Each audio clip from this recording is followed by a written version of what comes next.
What's up, my comic peeps? Here's my comic pool for February 15th, 2016.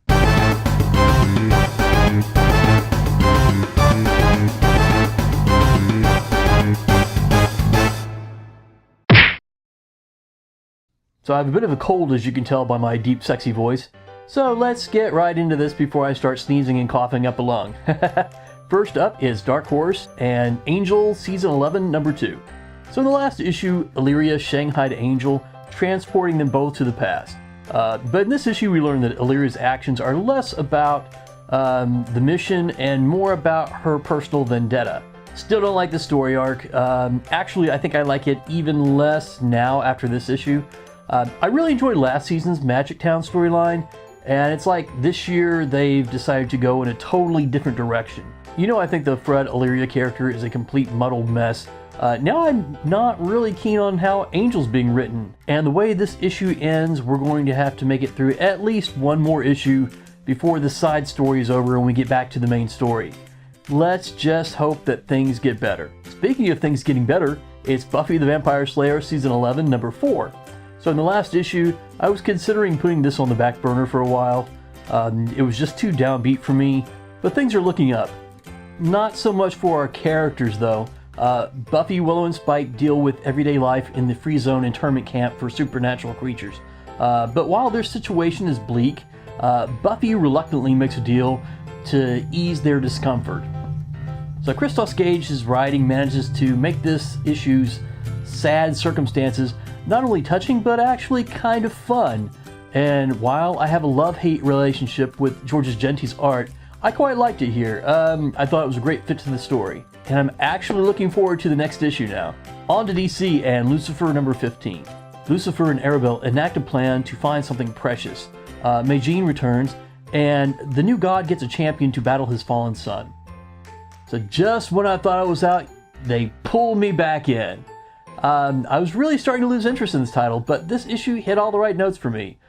Fun banter, weird mystical stuff, and a bit of gory violence thrown in there too. Hopefully they will keep this up. Next, it's Nightwing number 15. So Dick and Sean begin a relationship, but things between a superhero and ex-villain aren't exactly smooth sailing. You know, last week I was bitching about Tim Seeley's writing on The Lost Boys. This week I am praising it for this title. The relationship between the two leads is beautifully written, and given the ending of this issue, things are about to get serious. Next from IDW, it's Star Trek Boldly Go number 5. This entire issue centers around the character of Jayla from the movie Star Trek Beyond, who Scotty meets on the planet Altamid, you know, after the Enterprise crashes there. Here her origin story is laid out in short scenes, starting with her finding the USS Franklin, and then working backwards all the way to her birth. It's a very bittersweet story, which is beautifully written by Mike Johnson, with great art by Tony Chastain. And this title just keeps getting better every week, and since we're only 5 issues in, you can easily catch up if you want to. Moving on to Image and Sex Criminals number 16. So the last time I talked about this title, I said, hopefully we won't be left dangling for several more months. That was April. 10 months ago. A fact that doesn't go unaddressed by writer Matt Fraction. He pokes fun at this time gap by including an 8-page primer at the beginning of this issue, which reintroduces all the characters and gives a synopsis of the plot so far. And with Chip Zdarsky's awesome art in all its booby and wang glory, this title is as great as I remember. And according to Fraction, they have several issues done, so hopefully we won't have to wait almost another year before we get more of this weird, wonderful title. Next is The Walking Dead number 164. So in the last issue, the Whisperer's enormous horde of walkers broke open the gates of Alexandria and overran the town. In this issue, Rick and Negan have a good talk while trapped together, pondering their uncertain fate. But those stuck on the outside rally to come to their rescue. Here we get more of Negan's backstory as he and Rick converse. And some good action with Michonne, Jesus, and the rest as they try and thin the herd. Great issue. Next for Marvel, it's Poe Dameron number 11.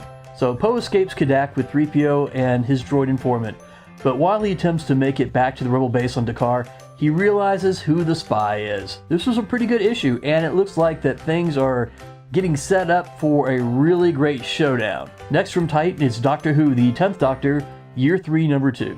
The Doctor, Gabby, and Cindy attempt to escape the world that they're trapped in, but things aren't as they seem Last issue was kind of confusing, but we find out what's going on in this one. I'm not in love with this title, but it is entertaining enough to keep me reading for now. And finally, it's Mycrofy, Holmes, and the Apocalypse Handbook number 5. So this finishes up the 5-part comic based on the novel by Kareem Abdul-Jabbar. Sex, violence, and Wendy Banner, all with a steampunk flair. I would definitely recommend picking this up when it comes out in trade. So that's it for this week. Hope you guys have a great day, and I'll see you soon.